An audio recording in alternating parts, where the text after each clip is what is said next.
I want to start off by saying thank you so much for chatting to us today. And I've got to ask, because we've all been following you on social media and seeing you on your Australian trip, tell us a little bit about why you're here in Australia at the moment. Well, it's a kind of sabbatical, really. I've been, working solidly with, you know, in all the projects I have been doing as a producer and as an artist. Really, I mean, I think without putting my head up for about 20 years, and I sort of reached a point. I think really through COVID. I think COVID made us all sit up and take a little bit of notice about what our lives were doing. I think we would all probably admit to that. And I made a record, a Wayward Sons album, which is the band I'm in the UK. And we made the third album through lockdown, having released an album, the second record, just before lockdown, and that kind of record just got buried, because of the whole situation. And so I then, regrouped with the guys, and we put a record together through lockdown, and then went out and toured it after that. But I got to be honest, I kind of got to the end of the campaign and just felt totally exhausted. And I think, like a lot of musicians, was looking at the situation and sort of going, well, I need to reevaluate this a little bit. Maybe I'll change the way I'll do things. And then coupled with the fact that, me and my wife, we've got three kids and they're all grown up now. And we found ourselves in a little bit of a moment where we thought, you know what, we want to go and see the world a little bit. And I've toured the world a number of times and seen a lot of places. And the trouble with touring, though, is you never really see anything. You see the inside of a venue, you see the inside of an aeroplane, you get off, you go on a tour bus. You don't really visit anything. So it was all those things combined, but I felt I needed a break from it all. I felt I needed to get away and refill the reservoir of inspiration. And I've got to say that coming to Australia, I mean, this is the first time I've been in this wonderful country, and it's so inspiring to come here. I mean, my band, I was in the very first band I was ever in, Little Angels, which were a UK band.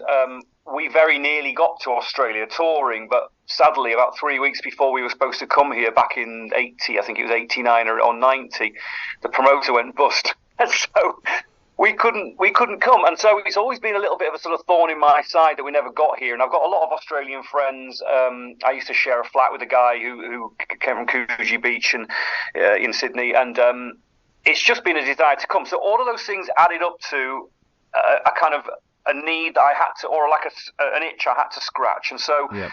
and it's been absolutely brilliant. I mean, I feel very, very inspired. I've started thinking about fresh projects, musical projects, and also I've got a small film business, and so I'm thinking about things to do with that as well. So yeah, and it's an odyssey. We've been on the road now in Australia for nearly 7 weeks. We've got about another 2 weeks left here before we fly off to New Zealand, and it's just been incredible. I mean, I can't put into words what an amazing place Australia is, and how much I feel compelled to come back again, put it that way. Definitely. And so many people find it weird when a musician says that they want to go and explore a country, because people think, oh, they're touring all the time. But I had the guys from Faster Pussycat on my show today, and they were talking about the fact that when they go to a country to tour, very often they don't see much outside the airport. They get taken from the airport to where they're playing the gig that night, and then straight back to a hotel room and then the airport the next day. Is that frustrating for you sometimes as a musician when you arrive in a city and you want to go and explore, but you don't get that opportunity to? I think it is. I think it makes for frustration without a doubt. I mean, it's an incredibly privileged thing to do to get to be taken around the world playing music to people. There's no doubt about it, but it comes with its difficulties. I mean, being away from home is hard enough as it is, especially if you've got family. That's difficult, and so the gigs are what replace that. What the joy of all that. And of course the music's the most important thing. But the reality is, most venues look the same no matter where they are in the world. Most airports look the same no matter where you are in the world, and you get glimpses. You glimpse out of the window of the tour bus or wherever, and you get a sense of it. I mean, I think when I was starting to sort of go into the world and started to tour outside of the UK, it was a kind of wonder. It was a really exciting thing. But it took me a few years to get used to the idea that if I had a day off in a country, rather than sort of lay around in the hotel, I'd go and have a look at something, you know. And but I never really did enough of it. I mean, that's the thing. I think you do find yourself sort of being exhausted on your days off and not really doing very much, because it's quite, you know, it's quite demanding, his touring, really, not so it's physically and emotionally, you know. So yeah, I would agree with that. I mean, I think it's not what people think it is, you know. But certainly this trip that we're doing, me and my wife are doing, it's an entirely different thing, and I'm absolutely determined to see and do everything I possibly can, you know. And it's proving to be, like I say, it's proving to be a real tonic and incredibly inspiring, you know. Have you found yourself wanting to write music since you've been here, or has it just been that the relaxation's been that tonic? No, it's absolutely inspired me on every level. I mean, I think being a songwriter is a very peculiar thing. It isn't something that you can turn on or turn off. For me, it's a dripping tap. It's always there. I'm forever thinking of ideas.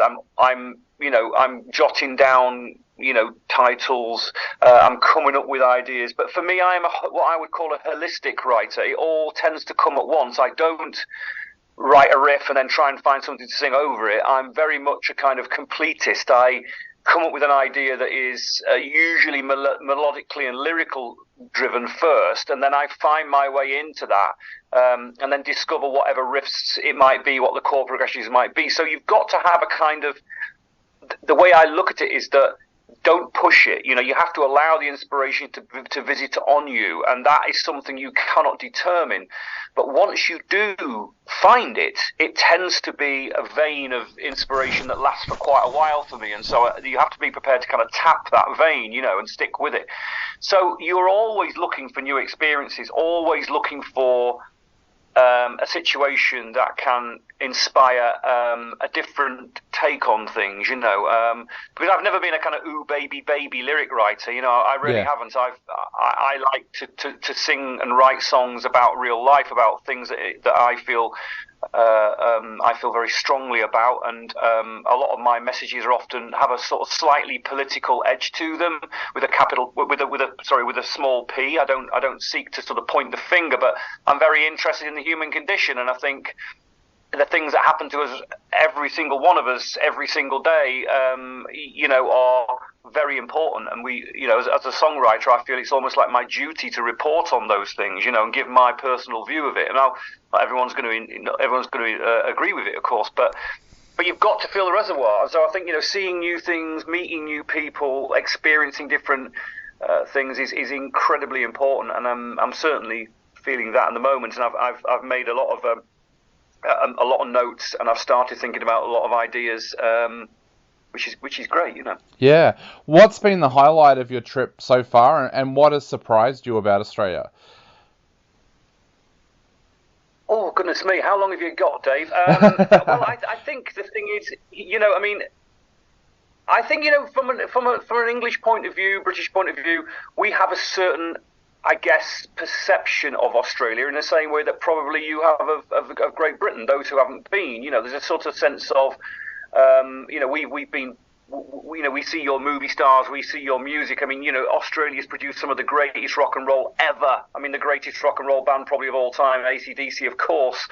Biggest selling rock album of all time, you know, etc. You know, it's very hard to ignore that, of course, if you're in the music business, especially if you're in the rock music business. And I think some of my favourite artists, you know, Jimmy Barnes, you know, AC/DC, In Excess, you know, Cold Chisel, all these incredible bands have all been part of my life, you know, as growing up as a musician and as a music fan.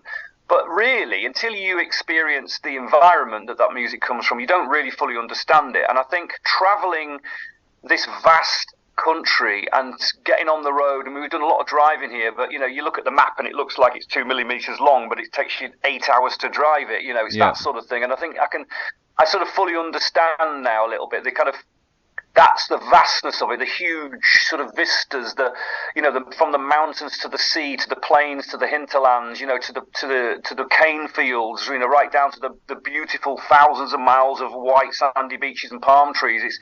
And around every corner there's a new incredible view that I've never seen in my life before, and I can see where it all comes from. And I think obviously the history the sort of the confliction of I guess history from the indigenous people and then the Europeans coming here, and the fact that the country isn't 250 years old. It's not very old in terms of the modernity, and so I can see that. I can see how that's all fed into the psyche, and how there's all these kind of complexities and layers going on, and I think it's been wonderful to experience it. I mean, we flew into Darwin and we spent a couple of days there, and then flew from there to Cairns, and then we drove from Cairns all the way down the east coast, right down the sun's, down to Brisbane, right through all the wonderful sort of tropics, and it was just absolutely incredible. I mean, from crocodile tours to dense rainforests and driving the plains of the cane fields. It's just been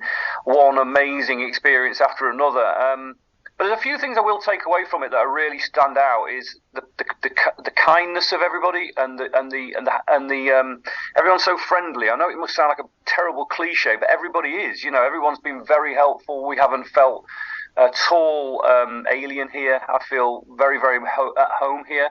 And often, we've come across landscapes that look like England, I mean, certainly we went to the Atherton Tablelands, and we were looking down over those wonderful valleys up there and near the waterfalls, and it looks like Somerset or Sussex or somewhere, so it's not a surprise to me that Europeans settled here really easily, and how I feel at home here, so it's very hard to pinpoint one or two things, I have to say, but I loved Brisbane. I got to say, I thought Brisbane was a wonderful city. That was a real highlight, and we spent Christmas and New Year in Brisbane, and that was really wonderful. But equally, driving the Great Ocean Road over the last few days, and and sort of realizing that it's the biggest sort of war memorial in the world, sort of thing, and sort of marveling at the fact that the soldiers built that road, and seeing the 12 apostles, even though there's only 7 of them,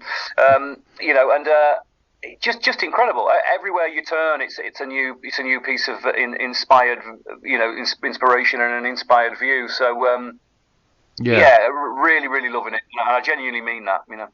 I find that when you drive around Australia, like for myself being a bit of a country boy, I find that you always find the things that our songwriters have captured in songs. Like you'll be driving down a country road and all of a sudden you'll see an old telephone booth and you'll think of Ian Moss's music, or Paul Kelly is a classic example of an Aussie songwriter who can capture our history in song. And I find that when sometimes you go to other countries, you don't find that, but you find that here where you see the things that's inspired people, like the cane fields with Jimmy Barnes as Working Class Man and stuff like that. Is that something that you've found as well, where you've found some of the things that's inspired some of the Aussie songwriters? Well, I think so. I mean, I think it reminds me very much of the American songwriting, the American songbook, because it's the same thing. It's this huge distances that people have to travel. I mean, if you're in a band and you're living in Australia, and you want to go and play all the major cities or try and find places to play, I mean, I would imagine it's an infinitely more problematic sort of odyssey than it is for bands in the UK, because really you can get anywhere in the UK within an hour or two. Do you know what I mean? Yeah. But if you want to play a little sort of like, especially if you're a young band and you're trying to make your way and you've got some working men's club up north, you want to play in Darwin and you live in Brisbane or whatever, but you're desperate to play it because the promoter is allowing you to do it or whatever, that kind of thing. So your determination is what takes over. But you've still got to sort of manage the physicality of that, and get in that van and get in that car, go and do that show in front of 20 people and leave probably not getting paid or whatever. And that's all about the endeavour. That's all about the want and the want to achieve. And so, along the way, you're going to pick up that. You're going to pick up the attitude and see the countryside, and that all goes into your music. Now, I think you're right. I think European songwriters are somewhat different. I think it's strangely the English songwriters, even the Beatles, were inspired by American writers. They were effectively, piggybacking off the back of all that American music that came into the English shores in the 1950s, and so and that was a dream. It was a kind of a sort of mesmerizing dream that was seen from a distance, because we don't have those distances. We don't have the same attitude. Now, we certainly have the same working class attitude. I mean, I think, the punk rock scene as a good example came out of the sort of political and sort of social unrest that was happening in the UK in the late 1960s, late 1970s rather, sorry. And that went into the music, and I think that's pretty obvious. But it's not the same thing. There are definite differences. I was thinking the other day about AC/DC and the early records, and it's a long way to the top and things like that. I mean, now I know how far they had to travel. I completely get it. It's definitely something that I feel it's gone in. And the same with the XS. I think there's a sort of certain. I said to my wife a number of times, I think the light is different in Australia. The light feels different at night, when the sun starts to drop, and there's a drama and a kind of romanticism about that absolutely is poetic, And I think without trying too hard, I think a lot of the writers must put that into their music. It goes in without them knowing in lots of ways, because you're affected by your environment. There's no two ways about it. Toby, you're also a filmmaker. Were you a fan of Australian cinema? Because we also seem to have a very unique style of cinema here in Australia as well. Yeah, I do. I'm a big fan of Australian cinema. I mean, we didn't get a lot of it when I was a kid, but I mean, I think things like the Mad Max movies, and I think later on, Baz Luhrmann is a good example. Maybe not quite so, but there's a kind of eclectic nature of his work, for instance. And yes, there is definitely a signature feel, and I think you only have to look at. I think some of the sort of more independent films, and also the amount of actors that have come out of Australia that bring a certain something. I mean, years ago I worked on Gladiator, and it was astounding to sort of watch that whole thing come together. And lots of examples of that. I mean, a friend of mine who was working in my film company has just made a film with Guy Pearce, and of course Guy's, I think he's got relatives in the UK, but he brings a certain. They wanted that guy to be in the movie because he brings that certain something, Yeah. So yeah, I mean, without doubt, Australian cinema has been a big part of my sort of movie viewing. Yeah. Have you ever seen Picnic at Hanging Rock? That is my all-time favourite Australian film, and yeah, Hanging Rock here in Victoria is one of the most mystical places you can ever go to. Oh wow, I have seen that movie. Yes, a great film. And so, whereabouts is that then? Maybe that's somewhere I should visit. So Hanging Rock sounds fantastic. Hanging Rock is about 50 kilometres out of Melbourne, kind of out towards the Geelong Ballarat way. But yeah, an amazing place, Oh, okay. and now you can play live music there. Michael Gudinski actually set up as a concert venue, so you've got this mystical mountain, and then artists can play right next to it at the Hanging Rock venue that's been built there. So yeah, it's an absolutely amazing place, but just one of those inspiring places. Every time I go there, I end up writing a song or a poem. You just can't help yourself. It's just something about that area. Yeah, absolutely. I mean, I saw that. Funnily enough, we were I think we must have been in Sydney, and there was a program I saw on one of the channels about that guy and that concert and that festival. It looks amazing, especially being able to get all that infrastructure into the desert. For a start, Yeah. it's fantastic. It looks wonderful. Yeah, no, great. Well, maybe that's we're actually a little bit too far away from Melbourne now, so maybe next time. But I shall definitely bear that in mind. Definitely. Now, Toby, before we go, I wanted to talk to you a little bit about Planet Rock as well. Tell us a little bit about your involvement with Planet Rock and what you'll be doing with them. Yeah, well, I've been, I've been sort of what they call a celebrity presenter, if you like, on Planet Rock in the UK, which it's obviously an international station, but it's broadcast essentially from the UK. And I've been with them for nearly 3 years now, or just over 3 years. And it's just been fantastic. It's a station that has proven to be a hub for the British and the European, and a worldwide audience. It's gathering a worldwide audience, but it's certainly become a hub for classic rock fans. And it's just a great place for anyone who loves that music. Because in the UK, it's become very fractured. Our sort of radio system isn't what it used to be.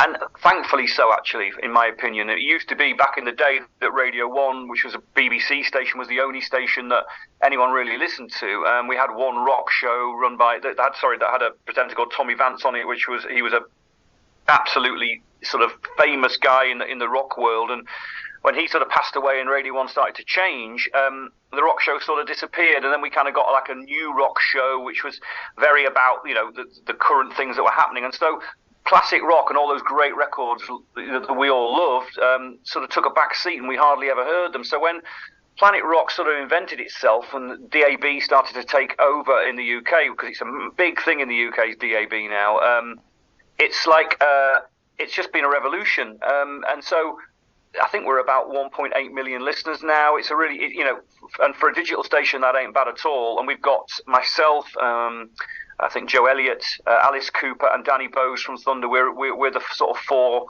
key celebrity presenters, they call us, and we do shows every week. We each have a 2-hour show, and it's fantastic. It's the only place that you can hear the whole gamut of guitar rock uninterrupted, with stories from the road and anecdotes and all the rest of it. And it's been a brilliant experience. I mean, I never sort of saw myself as a radio presenter ever. But Rick, the guy that runs the station, sort of just rang me one day and said, "Look, we'd love you to give it a go. What do you reckon?" And I sort of, I thought, well, nothing ventured, nothing gained. And so far, it's worked out great, Awesome. Well, Toby, I have loved your work on Planet Rock. And for people who are listening, if you haven't ventured onto Planet Rock yet, check it out, because it is absolutely fantastic. But mate, I want to thank you so much for taking the time to chat to us today. I know you've got another interview to go to, so I won't keep you much longer, but is there anything you would like to say to your fans out there as they listen to this? Yeah, no, I would just like to extend my thanks to absolutely everyone anywhere in the world. Specifically, I've got a lot of Australian fans. I think Little Angels, were a relatively successful band, weirdly, at the time. But no, like I say, sadly, we never got here. But I get a lot of messages from Australian fans. I've got a lot of friends over here. I've done a lot of interviews over the years for people for Australian publications and stations. Always been so supportive. And thank you so much for the continued support, and hopefully one day I'll get over here and actually do some gigs. That would be wonderful.